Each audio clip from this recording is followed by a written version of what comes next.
Adevărul iluzoriu apare atunci când o informație este atât de mult repetată pe tot felul de canale de comunicare, încât nu-și mai pune nimeni problema dacă este reală sau nu. Atenția publicului la sursele de informare este redusă. Lumea merge pe principiul, dacă toți răspândesc aceeași știre, fac și eu la fel. Așa se propagă lucruri false pe care cineva cu o agendă clară și intenții malefice le dorește răspândite ca să provoace destabilizare la nivelul societăților. Rușii sunt cei mai buni la împrăștiat minciuni în toată lumea, dar au competiție serioasă din partea chinezilor. Discutăm subiectul în detaliu cu Ruslan Trad, rezident Atlantic Council pentru cercetarea securității. Sunt Cristina Cileacu, începe Pașaport Diplomatic.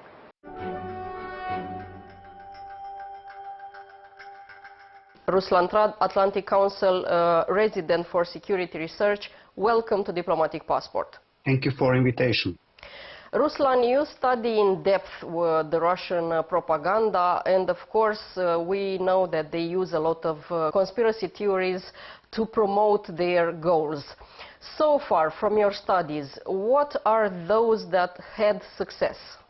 Well, unfortunately, the Russian propaganda is quite successful, especially in Southeast Europe, especially in the Balkans. We have examples from Bulgaria, but also for countries surrounding the European Union, including Serbia and Kosovo, which is one of the main targets for Russian propaganda in the region. Some countries in our region they are more successful in countering this disinformation, thanks to long-time tools provided and specialized by the local governments. But in the case of Bulgaria, for example, we lack, first of all, the government response, and the second is good communication with the NGO sector, which is currently the most active actor in countering disinformation. Especially successful are the disinformation campaigns based on history and based on pre-existent prejudice, especially on Ukrainian topic and refugees. In the Balkan context, the Russians are targeting especially this part of the society which is very Eurosceptical and skeptic to voting at all. We have a huge segment of the society which is very skeptical to the government in general, and they are the main target of this disinformation. As I said, we have successful campaigns based on history and right now based on agriculture and so-called traditional values. As you said, the Russians are quite successful in promoting their propaganda, which now is already growing up to the next level, in the sense that it entertains the public, it confuses the public, and as well it overwhelms the public. And when I say overwhelming, is the fact that they use all the available channels to multiply the same message, which is a mixture of a lot of fake and also a tiny proportion of truth. How can we defend against this? You're absolutely right. Russians are using partly truth, partly fake facts in their propaganda campaign, and it's very interesting that in general the Russian disinformation campaigns are very simple in their acting and how they are applying these disinformation campaigns in the targeted regions. And the new thing is that these campaigns are not limited to the online presence. As the recent examples from France, we see that Russian campaign is going on the street with graffiti markings, with paintings, with promoting violence between communities. So the online campaign is very often accompanied by offline actions. And the problem here is that the campaign is very simple because it is based on, as I said before, on pre-existent prejudice. The problem here is first the apathy of the society, which is very important factor for one successful disinformation campaign. And the second is the slow or lack of response by the government institutions. When such campaign become alternative news source, we have a huge problem, because many people, especially in this part of the world, they're relying not on mainstream media, but YouTube and social media. How to counter this is a question currently discussed very heavily in European Union. And the problem is that all of the short-time tools are linked to censorship, which have, let's say, consequences, could have consequences on society, and the foreign policy. And the second thing is using fake news against the Russian Federation. It does mean the same tools the Russian Federation is using against European Union.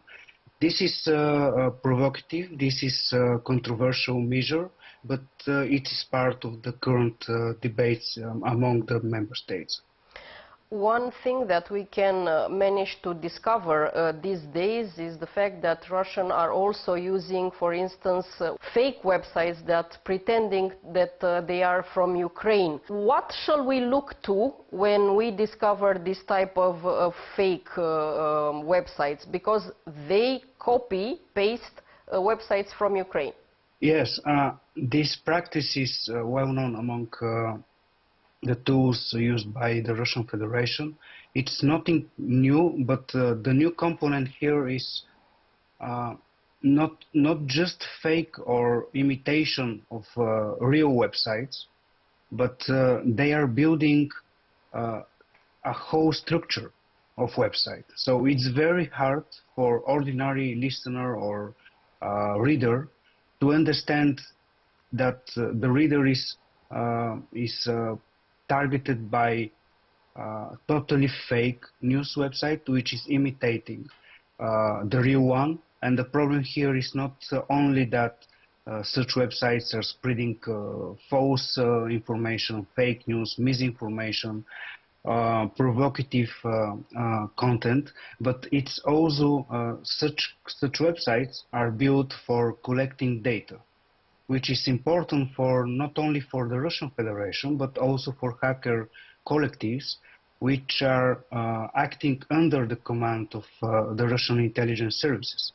So with such activities, the Russian state have a window to whole society with IP addresses, the personal information, and most importantly, the online behavior of the audience. So the Russian Federation and its agencies can produce even more successful campaigns because of such websites. The problem is that for the general audience, it's very hard to understand one or another platform is real or not. So we need especially hard work between the government agencies and NGO sector and fact-checking groups, which is especially in Bulgaria and the region, which is problematic because the communication is very bad between the two sectors. You mentioned, since we started our discussion 3 times already, the fact that the governments are not intervening enough in this extremely important issue. What must they do? Well, it depends on the country. If we're speaking about our part of the world, we need Romania is much better than Bulgaria or other Balkan countries because of reforms and much more active government and institutions on that field. We need better regulation, and we also need a clear definition what is disinformation. Because in the example of Bulgaria, we have we are struggling to describe as a country what is disinformation and why the Russian disinformation is a problem. because our intelligence services are producing, let's say, boring reports which are not read by the general audience. And according to these reports, Russian Federation recently was marked as a problem for security of Bulgaria.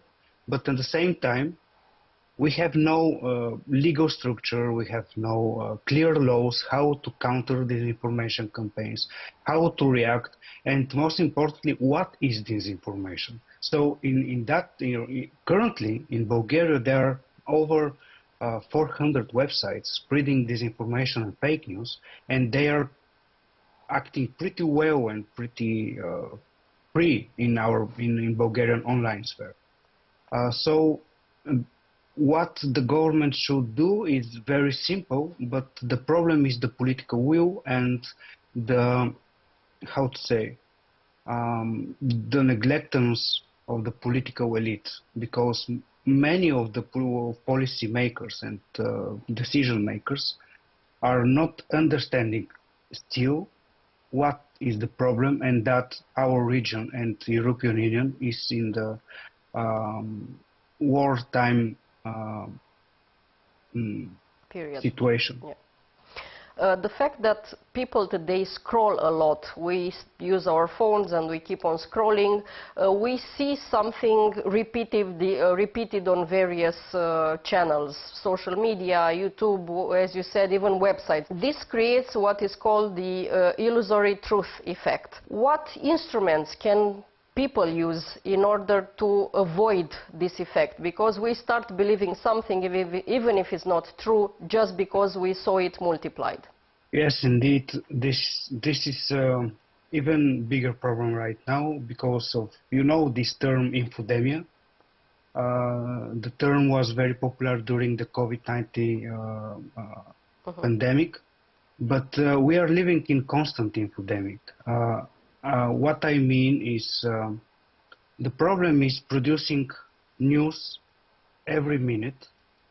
So people are, first of all, they are currently a little bit lazy of searching sources. People are consuming news with mobiles, mostly, including me. And if you are not on that field of countering disinformation or a little more interested on that topic, the general audience is consuming news in very, very boring, easy way in the metro and the tram, and this is part of the problem because of producing a lot of news is not giving a chance to search for source and to check what is the information inside the news consumption. Many websites are not providing background or the context, which is very important for journalism, and is very important in the time of wild disinformation campaigns and constantly targeting audiences across the European Union. And that is the reason why, for example, in the Balkans, less than 20% of the population is checking sources. And this is part of mentality and culture, which is also a problem for education. So when we are speaking how to counter such trends, we need to speak about education, which in many countries is still lacking of tools and teaching children and students how to react and checking sources. The problem is also regulation, as we said in our conversation right now. Regulation is not existing in many countries still in the European Union. In your view, because you research, as I said, security, how connected is the fact that Russian propaganda is so successful, and on the other hand we have the extreme right parties surging all over Europe and being more successful than before? Disinformation is a security challenge, especially in countries in transitional period or not well-established democratic institutions.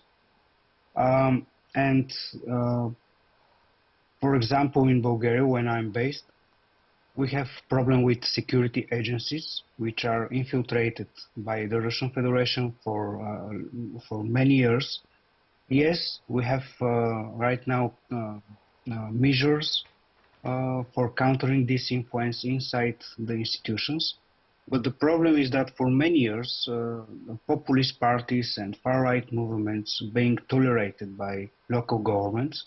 In the Balkans, these movements are even visible. They have presence in the institutions. They have presence in the security agencies, the police forces. And the problem right now is that such movements, because they are pretending to be some of them, not all, pretending they are anti-Russian, right now the governments are closing their eyes. And we have a very difficult security challenge right now, how to counter such movements which prove it they are anti-government, they are anti-democratic, and at the same time countering Russian disinformation, spreading sometimes by the same movements. So we have a lot of work to do, and unfortunately the other side is 10 years advanced. Besides Russia, which we already decided they are the best when it comes to spreading disinformation, are there any countries in the region, especially because you did mention a couple of times as well the Balkans, with interests using the same methods of disinformation? China is a new actor here. Chinese disinformation campaigns were active mostly in Czech Republic. But they are spreading across the region because the region became more important for China recently. And the problem here is that both for security agencies and the societies and local governments, China is not considered an enemy state. We have no historical burden. We have no problems with China like with the Russian Federation. And the Chinese information operations and disinformation campaigns are with different purposes. Yes, they are using almost the same tools, and in the Czech Republic there was a case of disinformation campaign produced to look as a Russian disinformation campaign, but actually it was Chinese campaign. So they are imitating even such campaigns for influencing the public opinion, especially in the context of the Chinese interests, which are mostly connected to Asia and Taiwan. But in the global context, China needs every vote. Every country is important for them.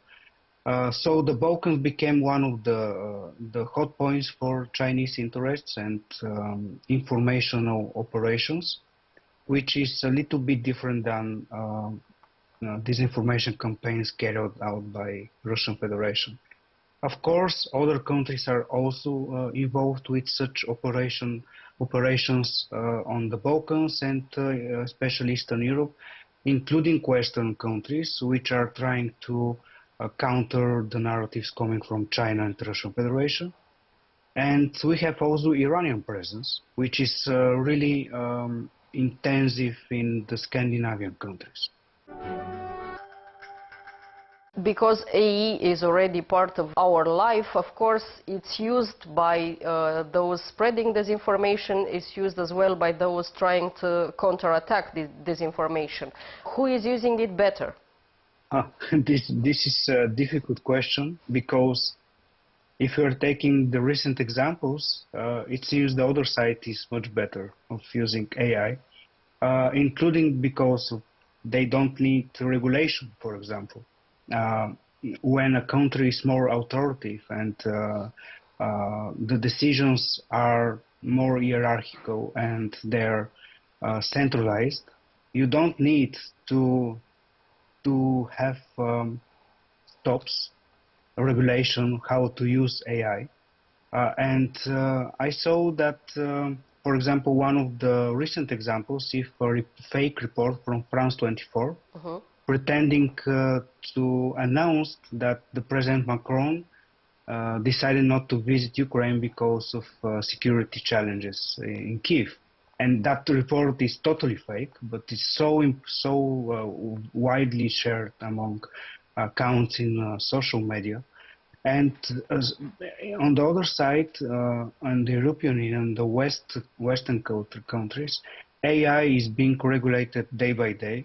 And you know the recent decision by Facebook and Meta in general to label AI-produced photos, for example, which is not the case on the other side. They don't have problems with using AI for disinformation campaigns. Republic of Moldova, for instance, is one country that suffers a lot because of artificial intelligence. The deep fakes are surging in Republic of Moldova, and the main target is the president, Maia Sandu. Is it better and better, the artificial intelligence in creating deep fakes, or it's still at the level where we can identify them if we look really well? For general audience, it's really hard to understand which is AI produced or not, even for experts, because you need software or you need time for understanding which videos are fake or not. In Telegram, for example, there are channels producing such videos related to the Ukrainian war. Moldova is a special case. Because recently all signals coming from the Kremlin and Moscow administration is saying that Moldova is targeted very heavily right now by the Kremlin. Disinformation campaign there is part of much wider campaign of the Kremlin, and probably there will be escalation in that country, because it's targeted and is part of the war plan given by the Kremlin. So Moldova is a very special case, and every expert should follow the events there. Ruslan Trad, thank you so much for this interview. Thank you.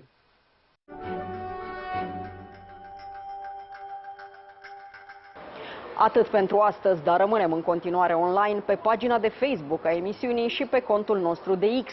Revenim cu subiecte noi din lumea diplomației și a politicii externe, vinerea viitoare de la 11:30 și în reluare sâmbătă după miezul nopții. La revedere!